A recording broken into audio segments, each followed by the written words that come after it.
Today I'm going to show you how to build this ottoman table for less than $100 and sell it for over $400. Stay tuned. Step one is arranging our boards. The final dimensions of this is going to be about 12 inches wide. The top is about 36 inches long, and the legs are give or take. So the first thing we want to do is match up our grain pattern as nicely as possible. Now this wood is completely just from Lowe's. It's S4S Red Oak. I did it this way because not everyone has a way to surface lumber at home. So I thought that maybe this would be a good way for anyone to go spend $85 and make a $400 ottoman table. So what you want to do is you want to kind of play around and you want to just come up with different patterns with your boards and see what looks best as far as the grain is concerned.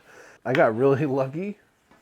You don't get this lucky often, but if you look really close here, hopefully you can see that.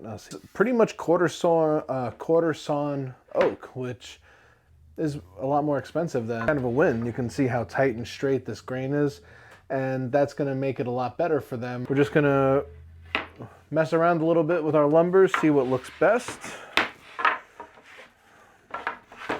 And if you get lucky, after your glue up, you won't be able to tell that it's multiple boards. Now we have our grain as nice as we're gonna get it. The next thing we're gonna do is we're gonna mark and number the boards so that we know which ones go in which order. The next thing we're gonna do is mark for dominoes. You can use biscuits, you can use dowels, or you could use nothing at all. I'm just going to use dominoes today because, well, I have a domino. Now, I haven't decided yet if I'm going to put a 45 degree like a waterfall or if I'm just going to butt join it together. I was looking online and just ones from the big name furniture outlets like Ashley Furniture and Raymore and Flanagan, they're just butt joints and they're charging $400 for them. I'm either going to do a butt joint because that's an industry standard, or I'm going to challenge myself. The jury's still out. First thing I'm going to do is glue these up. So we're going to mark. We know that roughly the legs are going to be 16 inches. So I'm going to mark the board at 15 here. From the other side, now I bought 6-foot pieces to keep the cost down. What I'll do is I'm going to draw a no biscuit or no domino zone. I don't want to accidentally cut into a domino and then do a butt joint. Then I'll have this ugly domino messing up with the grain.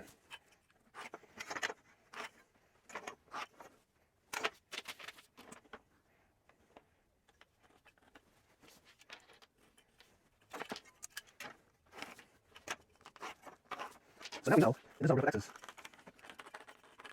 We know not to put any domino markers in this area. So we're just going to start on the end and we're going to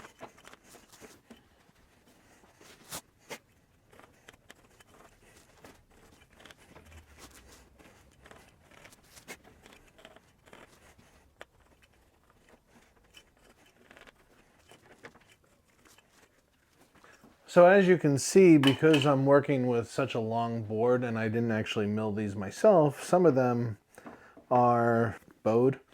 What we're going to do is use the dominoes to lock everything together. Now, if you were to clamp this without doing dominoes, like if you use biscuits, anything, which you really don't. For something like this, you do not need to put a domino in here. This is just for my convenience, because then after I put up the parallel clamps, I'm not going to have to then clamp something to the top to flatten out the panel, because the dominoes are going to help me do that all on their own. The next step is going to be cut the dominoes.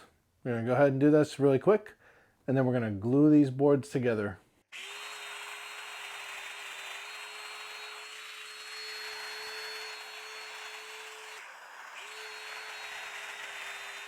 The next thing we're going to do is the dry fit.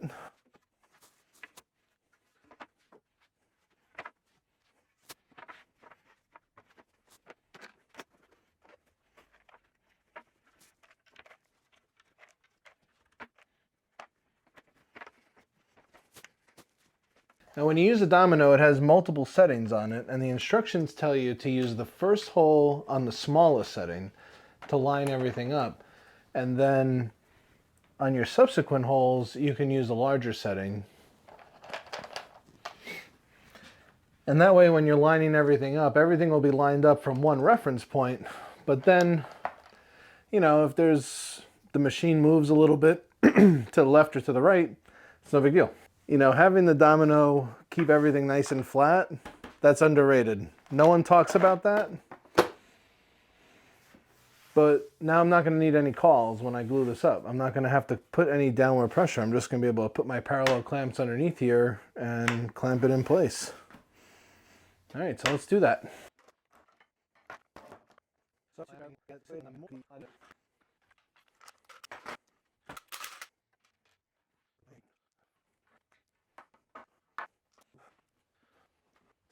Now you can use any glue you like. I happen to like Type Bond, probably because I've been inundated by influencers over the last 10 years.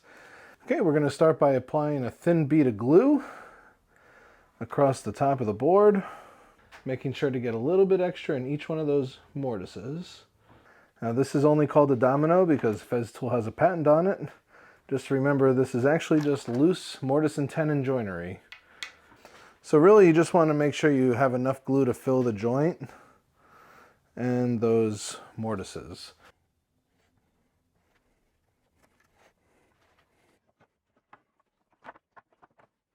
Now when you do your clamp up, you should work from one side of the piece to the other.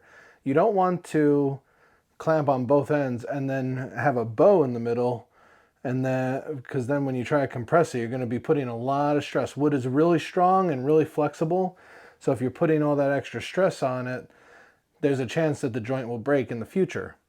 By working from left to right or right to left, you're pushing all that extra force.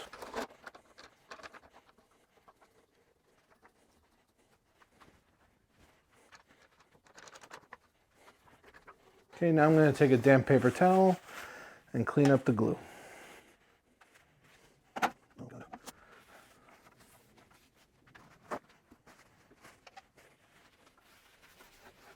All right, so we're going to let this set up for at least an hour.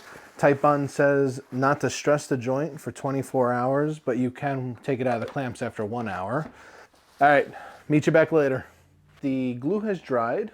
We're going to take this out of the clamps and we're going to try to get it as flat as possible. All right, so I'm going to mark this and then I'm going to break out the track saw. We're going to cut it down.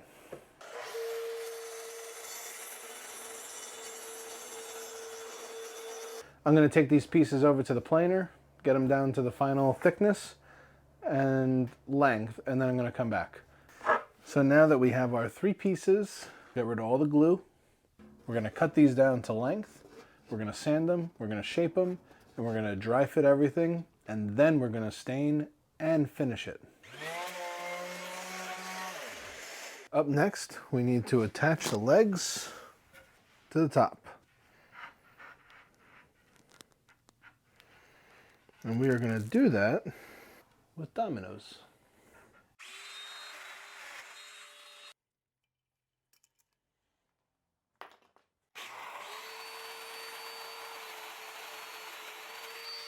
Now to make sure we're perfectly square, I'm going to use these to clamp it in place.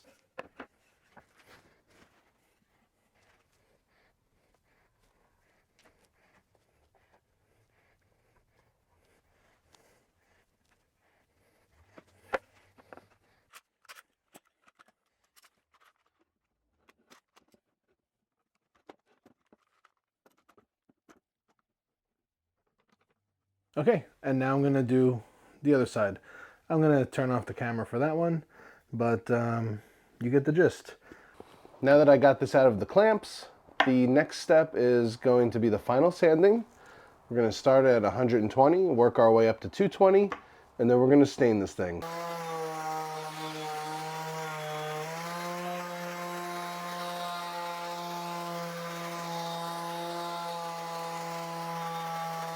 This was sanded to 220, and now I'm going to wipe it down with some mineral spirits, aka paint thinner, to get any dust off of it and get ready for an oil-based stain. So what I'm going to do is I'm going to hold the rag to the top of the can, and I'm just going to Get the paper towel nice and wet, and then I'm gonna wipe this down. Boy, I gotta tell you, the grain on this red oak is on fire. Boy, look how pretty this is. This is a good way to show your clients what it'll look like before stain too, by the way. I called the customer and they said they agree with me on how beautiful that this oak looks. And we're gonna go ahead and oil it instead of stain it and put a finish on it. Look how nice this grain is. Man. So we're gonna use Odie's oil for this. First thing you're gonna do is get a Scotch-Brite pad, cut off a piece of it about this big. You're gonna open up your Odie's oil. This stuff lasts a long time. You may wanna get your gloves on first though. Now their big claim is that it's all natural. It smells good, but so does Pine Sol. And I know that's not natural. So, when you're dealing with a company with proprietary blends, you kind of have to take them at their word. So, but I always wear gloves.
Now I'm going to buff it with this lint-free rag. And I'm going to do exactly what I did when I applied it. I'm going to do tight circles. I'm going to press firmly. And you can really see the sheen coming through. Look at how beautiful that red oak came out. And I'm not generally a fan of light colored woods, but this red oak is just, oof. It's beautiful. Gorgeous, gorgeous, gorgeous.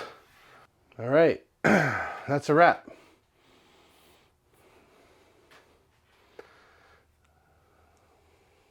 It's gonna be hard to hand this one over. If you have any questions, leave it in the comments below. I try to respond to every single comment. I'm gonna do a separate video about the economics of building this table. Keep an eye out for that video. Thanks again for watching. Make sure you like and subscribe and hit that little bell icon, or smash it or punch it, or whatever, so you get notified the next time I'm on. All right, see you in the next video.